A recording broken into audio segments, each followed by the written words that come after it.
저는 20년이 넘도록 교회를 다닌 평신도입니다. 주일 예배를 빠진 적이 거의 없었고 새벽 예배도 꾸준히 나갔습니다.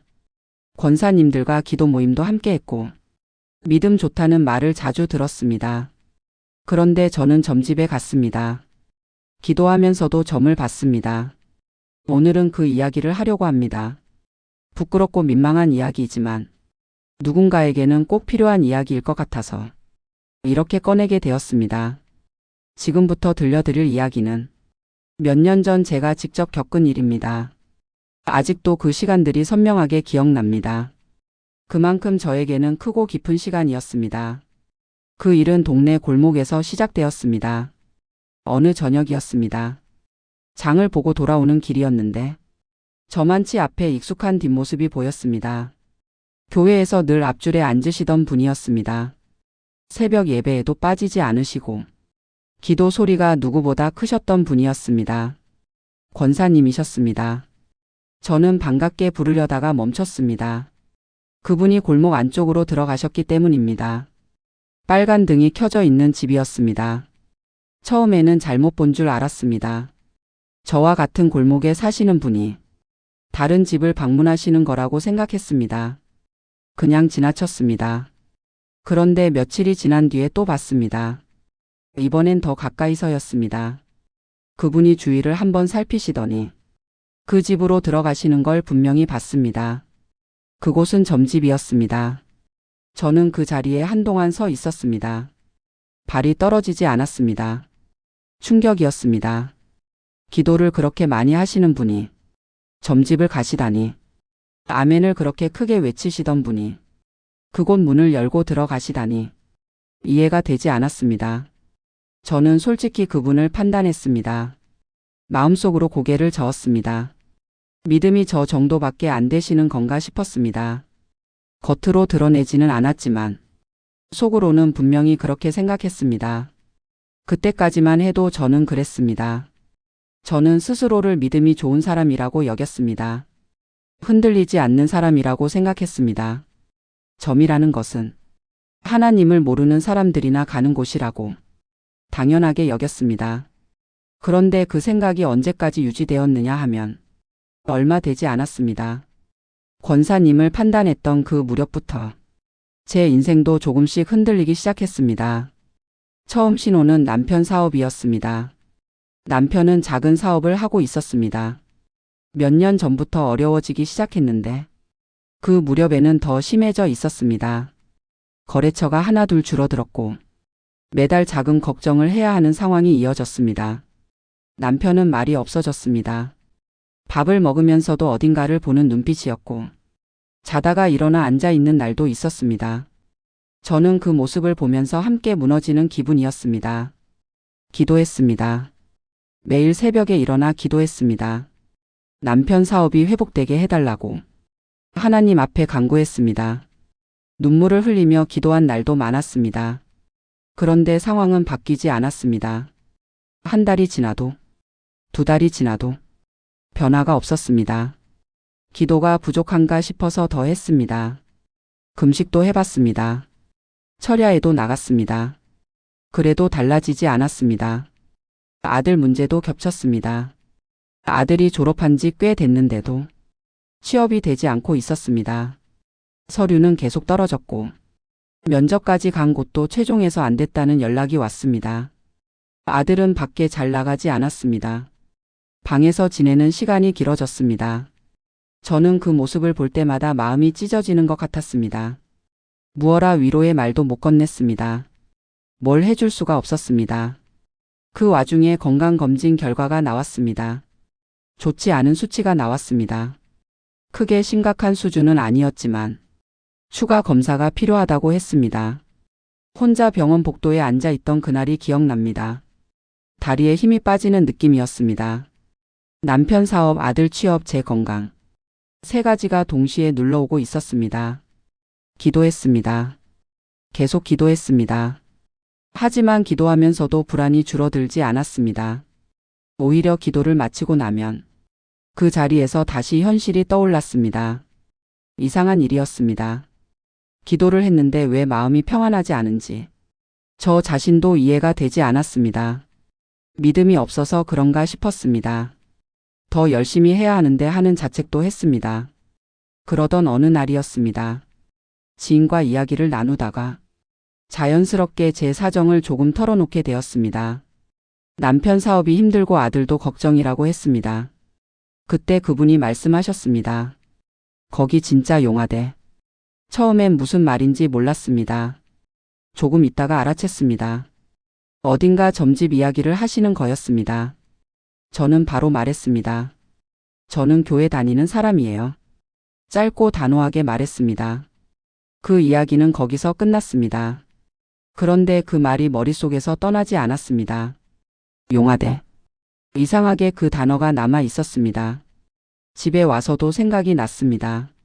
잠자리에 누워서도 그 말이 맴돌았습니다. 저는 그때 속으로 스스로에게 물었습니다. 왜 그 말이 이렇게 자꾸 생각나는 건지. 답을 알고 싶었습니다. 기도는 기다려야 합니다. 언제 응답이 올지 알 수 없습니다. 하지만 점은 그 자리에서 바로 말해준다고 했습니다. 그게 끌렸습니다. 저는 그 순간 제 솔직한 마음을 보았습니다. 저는 하나님을 기다리는 사람이 아니었습니다. 빠르게 답을 듣고 싶은 사람이었습니다. 상황이 어떻게 될지 미리 알고 싶었습니다. 불안을 잠재울 무언가가 필요했습니다. 믿음이 부족한 게 아니라 두려움이 너무 컸던 겁니다. 그 사실을 그때 처음으로 알아챘습니다. 며칠이 지났습니다. 저는 아무것도 하지 않았습니다. 기도했습니다. 말씀을 읽었습니다. 평소처럼 교회도 나갔습니다. 그런데 불안은 사라지지 않았습니다. 오히려 더 구체적이 되었습니다. 남편 사업이 이렇게 가다가는 어떻게 되는 건지, 아들이 언제쯤 될 수 있는 건지, 제 건강은 추가 검사에서 어떻게 나올 건지, 생각은 꼬리를 물었고, 기도로는 그 꼬리가 잘리지 않았습니다. 비가 오는 오후였습니다. 저는 제가 어느 골목 앞에 서 있다는 걸 뒤늦게 알아챘습니다. 그 골목이었습니다. 권사님이 들어가셨던 그 골목이었습니다. 어떻게 거기 있게 됐는지 지금도 잘 모르겠습니다. 의식하지 않고 걷다 보니 거기 있었습니다. 심장이 빠르게 뛰었습니다. 이건 아니야 싶었습니다. 돌아가야 한다고 생각했습니다. 그런데 발이 움직였습니다. 한 걸음, 두 걸음. 저는 그 집 앞에 서 있었습니다. 문 앞에서 한참을 서 있었습니다. 얼마나 서 있었는지 모르겠습니다. 비가 조용히 내리고 있었습니다.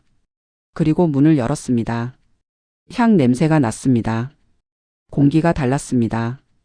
실내는 생각보다 작고 조용했습니다. 그 사람이 저를 보았습니다. 아무 말 없이 저를 한동안 보더니 이렇게 말했습니다. 교회 다니네요. 온몸이 굳어버리는 것 같았습니다. 아무 말도 못했습니다.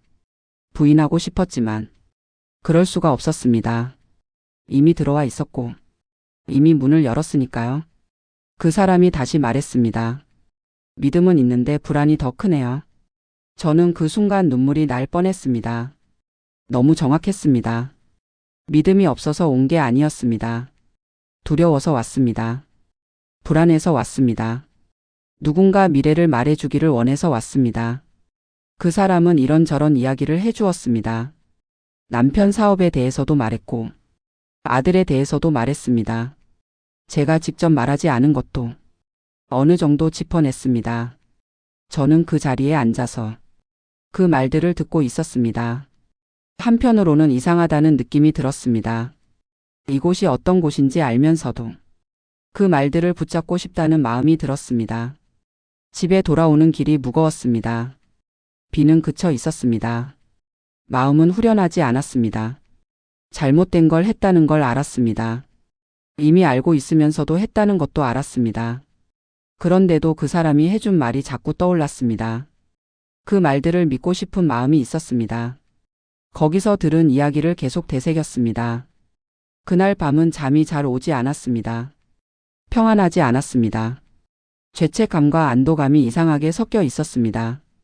기도를 하려고 앉았다가 말이 나오지 않아서 그냥 누웠습니다. 하나님 앞에 앉기가 어려운 밤이었습니다. 그 다음 주 주일이었습니다. 예배당에 앉았습니다. 평소와 똑같은 자리였습니다. 주보를 받아 손에 쥐었습니다. 그날따라 주보가 손에 잘 잡히지 않는 느낌이었습니다. 손이 조금 떨렸습니다. 평소와 똑같은 시간에 나갔습니다. 아무것도 달라진 게 없는 것처럼 앉아 있었습니다. 그런데 모든 게 달랐습니다. 찬양이 시작됐습니다. 주를 신뢰합니다. 그 가사가 가슴에 박혔습니다. 신뢰한다고 노래하는데 저는 불과 며칠 전에 점을 보고 왔습니다. 신뢰한다고 입을 열고 있는데 저는 하나님이 아닌 다른 곳에서 답을 구했습니다. 고개를 들 수가 없었습니다. 저도 모르게 고개가 숙여졌습니다. 주보를 내려다보는 척했지만 시야가 흐려지고 있었습니다. 눈물이 주보 위로 떨어졌습니다. 소리 없이 흘렀습니다. 옆에 앉은 분이 알아채실까봐 손등으로 눈물을 닦으면서 계속 앉아 있었습니다. 그래도 멈추지 않았습니다. 찬양이 끝나고 설교가 시작됐습니다. 그날 목사님이 하신 말씀이 무엇이었는지 전부는 기억하지 못합니다. 그런데 한 문장은 지금도 기억합니다. 왜 두려워하느냐? 성경에서 예수님이 하신 말씀이었습니다. 폭풍 속에서 제자들에게 하신 말씀이었습니다. 저는 그 말씀이 들리는 순간 제 가슴 속에서 뭔가 무너지는 느낌이 들었습니다. 하나님은 제가 두렵다는 걸 알고 계셨습니다. 저를 정죄하지 않으셨습니다. 야단치지도 않으셨습니다. 그저 물어보고 계셨습니다. 왜 두려워하느냐고. 저는 그때 알게 되었습니다. 하나님이 침묵하셨던 게 아니었다는 걸. 제가 들을 준비가 되어 있지 않았던 거라는 걸. 저는 기다리면서 기다리지 않고 있었습니다. 기도하면서 다른 것을 찾고 있었습니다. 응답이 없어서가 아니라 제가 빠른 답을 원했기 때문에 그 자리를 떠난 거였습니다. 예배가 끝났습니다. 저는 자리에 한참 더 앉아 있었습니다. 사람들이 다 나가고 나서도 앉아 있었습니다. 예배당이 조용해졌습니다. 그 조용함 속에서 처음으로 하나님 앞에 제대로 앉을 수 있었습니다. 말이 나왔습니다. 잘못했습니다. 무서워서 갔습니다. 기다리지 못하고 갔습니다. 믿는다고 하면서도 불안을 더 붙잡고 있었습니다. 그게 제 솔직한 고백이었습니다. 그날 이후로 저는 많은 것을 생각했습니다. 점이 나쁜 이유에 대해서는 사실 설명하지 않아도 교회를 다니는 분들은 다 아실 겁니다. 그것보다 제가 생각한 건 다른 질문이었습니다. 나는 왜 거기에 갔는가? 믿음이 없어서 간 게 아니었습니다. 그것만큼은 분명히 알 수 있었습니다. 저는 믿음이 없는 사람이 아니었습니다. 그러나 두려움이 너무 큰 사람이었습니다. 그 차이가 있습니다. 믿음은 있었습니다. 그런데 그 믿음보다 불안이 더 컸습니다. 기도는 했습니다. 그런데 기다리는 것보다 답이 더 급했습니다. 저는 하나님과의 관계보다 결과를 더 원했습니다. 점이 알려주는 건 결과입니다. 언제쯤 풀린다, 어떻게 될 것 같다. 그게 제가 원한 것이었습니다. 그런데 하나님은 결과가 아니라 관계를 원하신다는 걸 그 시간을 지나면서 알게 되었습니다. 결과를 알려주는 것이 아니라 함께 걸어가자고 하시는 분이라는 걸. 저는 동행보다 결과를 원했습니다. 그게 제 솔직한 죄였습니다. 그로부터 시간이 꽤 지났습니다. 그 사이에 남편 사업은 조금씩 안정되었습니다. 한 번에 다 해결된 건 아니었습니다. 여전히 어려운 시간도 있었습니다. 하지만 그날처럼 바닥은 아니었습니다. 아들은 취업이 되었습니다. 원하던 곳은 아니었지만 일을 시작하고 나서 많이 달라졌습니다. 표정이 돌아왔습니다. 건강검사 결과도 큰 문제는 아니라는 걸 확인했습니다. 추가 검사를 했고 경과를 지켜보면 된다고 했습니다. 그런데 중요한 건 따로 있었습니다. 그 사람이 남편 사업에 대해 말했던 것과 실제로 흘러간 방향이 달랐습니다. 더 빨리 풀릴 거라고 했는데 현실은 훨씬 더디게 회복됐습니다. 아들에 대해서도 특정 방향을 짚어줬는데 실제로는 전혀 다른 곳에서 길이 열렸습니다. 결과가 맞지 않았다는 게 중요한 게 아니었습니다. 그보다 더 깊이 느낀 건 그 사람의 말을 붙잡고 있던 시간 동안 저는 하나님께 집중하지 못했다는 사실이었습니다. 들은 말이 이루어지는지 안 이루어지는지를 기준으로 살았습니다. 기도가 아니라 그 말이 제 마음의 중심이 되어 있었습니다. 그게 가장 위험한 부분이었습니다. 기도가 이루어진 건지 아니면 그냥 시간이 지난 건지 저는 잘 모르겠습니다. 하지만 하나 아는 건 점집에서 들은 말대로 풀린 게 아니라는 겁니다. 하나님의 방식은 제가 예상한 것과도 그 사람이 말한 것과도 달랐습니다. 그게 저에게는 더 명확한 답이었습니다. 나중에 한 가지를 더 알게 되었습니다. 그 권사님 이야기입니다. 저는 그분을 판단했었습니다. 점집에 가시는 걸 보고 믿음이 저 정도밖에 안 되시나 생각했었습니다. 그런데 나중에 알게 되었습니다. 그 권사님도 자녀 문제로 오랫동안 혼자 우셨다는 걸, 밤마다 기도하시면서도 불안이 너무 커서 다른 데서 답을 구하셨다는 걸, 저와 똑같았습니다. 저는 그 이야기를 들으면서 그분을 판단했던 제가 부끄러워졌습니다. 우리는 믿음이 없는 사람들이 아니었습니다. 두려움이 컸던 사람들이었습니다. 기도하면서도 불안했고 하나님을 믿으면서도 무서웠던 사람들이었습니다. 그게 솔직한 모습이었습니다. 신앙인이라고 해서 두렵지 않은 게 아닙니다. 오히려 진심으로 뭔가를 붙잡고 있는 사람일수록 그것을 잃을까봐 더 두려울 수 있다는 걸 저는 그 시간을 지나면서 배웠습니다. 중요한 건 두렵지 않은 척하는 게 아니었습니다. 두렵다는 걸 하나님 앞에서 인정하는 것이었습니다. 저는 그날 예배당에서 그걸 했습니다.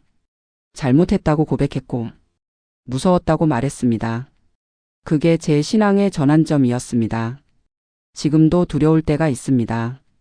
불안해지는 순간이 있습니다. 빠른 답을 원하는 마음이 올라올 때도 있습니다. 그런데 이제는 그 마음을 알아챕니다. 아, 내가 지금 두려운 거구나. 아, 내가 지금 기다리지 못하고 있구나. 아, 나는 지금 동행보다 결과를 원하고 있구나. 그걸 알아채는 것만으로도 달라집니다. 하나님 앞에 그 마음을 가지고 앉을 수 있게 됩니다. 이 이야기를 여기까지 꺼내는 것이 쉽지는 않았습니다. 교회를 오래 다닌 사람이 점을 봤다는 이야기를 누군가는 이상하게 볼 수도 있습니다. 믿음이 없었던 거 아니냐고 할 수도 있습니다. 그래도 이 이야기를 꺼내는 이유는 이게 저만의 이야기가 아닐 수 있다고 생각하기 때문입니다. 혹시 지금 기도하면서도 다른 답을 찾고 싶은 마음이 있으신가요? 하나님을 믿는다고 하면서 불안을 더 크게 붙잡고 있지는 않으신가요? 빠른 답을 원해서 다른 곳을 기웃거린 적이 있으신가요? 저는 그랬습니다. 그래서 고백합니다. 기도하면서도 점을 봤던 사람이라고. 판단하면서도 결국 같은 길을 걸었던 사람이라고. 하지만 다시 돌아온 사람이라고. 하나님은 저를 정죄하지 않으셨습니다. 그냥 물어보셨습니다. 왜 두려워하느냐고. 그 질문이 저를 돌아오게 했습니다. 여러분도 혹시 지금 두려우신가요? 빠른 답을 원하고 계신가요? 기다리는 것이 너무 힘드신가요? 그 마음 저는 압니다. 댓글에 남겨주셔도 좋겠습니다. 지금 어떤 기도를 하고 계신지, 어떤 것이 두려우신지, 아니면 비슷한 경험이 있으신지, 누군가의 고백이 또 다른 누군가에게 위로가 될 수 있다고 믿습니다. 오늘도 이 이야기를 끝까지 들어주셔서 감사합니다.